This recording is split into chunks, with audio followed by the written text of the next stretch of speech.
अजमेर में कांग्रेसी कार्यकर्ताओं द्वारा अंबेडकर जयंती के अवसर पर बाबा भीमराव अंबेडकर को श्रद्धांजलि अर्पित की गई। इस मौके पर अंबेडकर सर्किल पर माल्यार्पण करके उनके योगदान को याद किया गया। बाबा साहब के जीवन और कार्यों को याद करते हुए कांग्रेसी कार्यकर्ताओं ने उनके आदर्शों को अपनाने का संकल्प लिया। सम्मानित डॉक्टर भीमराव अंबेडकर साहब, बाबा साहब, जो कि हमारे देश के संविधान के रचयिता ही नहीं अपितु देश को एक सूत्र में बांधने वाले, देश की तरक्की, उन्नति, देश के विकास और दूरदृष्टि जो थे बाबा साहब, उन्होंने आज जो उनके दिया हुआ संविधान है उसकी वजह से हमारा देश तरक्की उन्नति कर रहा है।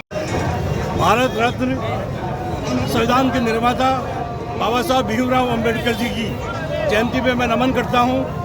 इनके बताए हुए संविधान से आज देश प्रगति कर रहा है, आगे बढ़ रहा है।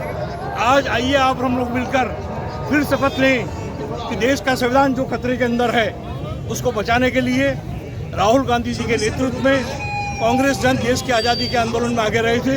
बाबा साहब का संविधान इस देश की रक्षा कर सकता है और वो इस देश को आगे बढ़ा सकता है।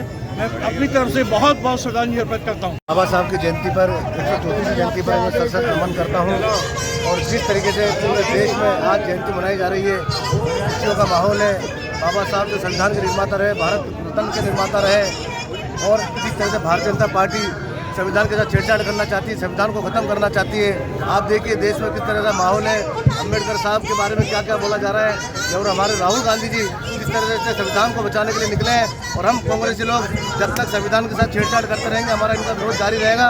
और मैं पुनः एक बार फिर से हमारे बाबा साहब को सशक्त नमन करता हूँ। पर मेरा बीजेपी वालों से अनुरोध है कि वो आवे और अंबेडकर जयंती को धूमधाम से मनावे, परंतु अलौर वाली घटना नहीं करें जो मंदिरों को भविष्य में भारतवर्ष में जाएंगे, मंदिरों को गंगा जल से नहीं धोएंगे।